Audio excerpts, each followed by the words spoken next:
আবার হাবাসকে ফিরিয়ে আনার কারণটা কি? হাবাস তো ছিলই আমাদের টিডি ছিলই। তো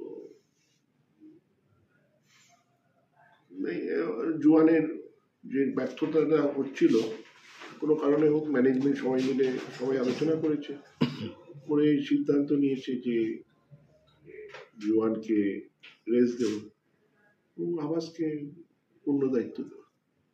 কবে থেকে প্র্যাকটিস শুরু করবেন? হাবাসের ভিসা হয়নি, ভিসা হবে, তারপরে উনি আসবেন।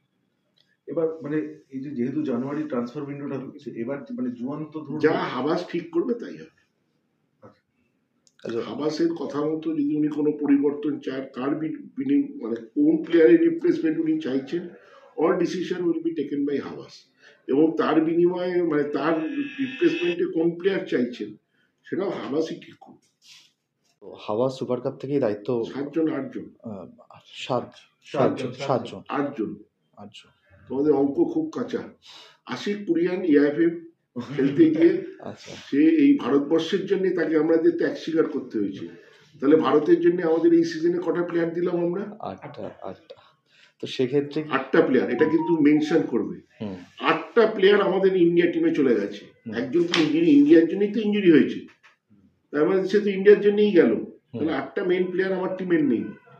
আর ইন্ডিয়া টিমের প্লেয়ার 8টা টিমের যদি প্লেয়ার চলে যায়, সেই টিমের কি অবস্থা এটা তো যে কোনো বাচ্চা ছেলেও বলে দিতে পারে। হাবাসের জন্য কি মানে এটা একটু ডিফিকাল্ট হতে পারে যেহেতু এত প্লেয়ার নেই সুপার কাপ? আগে হাবাস ভিসা পাক, তারপরে কবে আসবে না আসবে, ইন দ্য মিনটাইম আমাদের মধ্যে আলোচনা চলছে।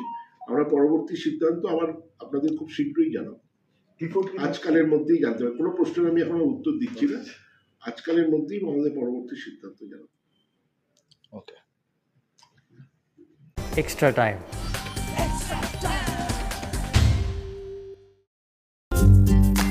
লেটেস্ট নিউজ আর এক্সক্লুসিভ ভিডিওর সঙ্গে আপডেট থাকতে এখনই সাবস্ক্রাইব করুন আমাদের ইউটিউব চ্যানেল।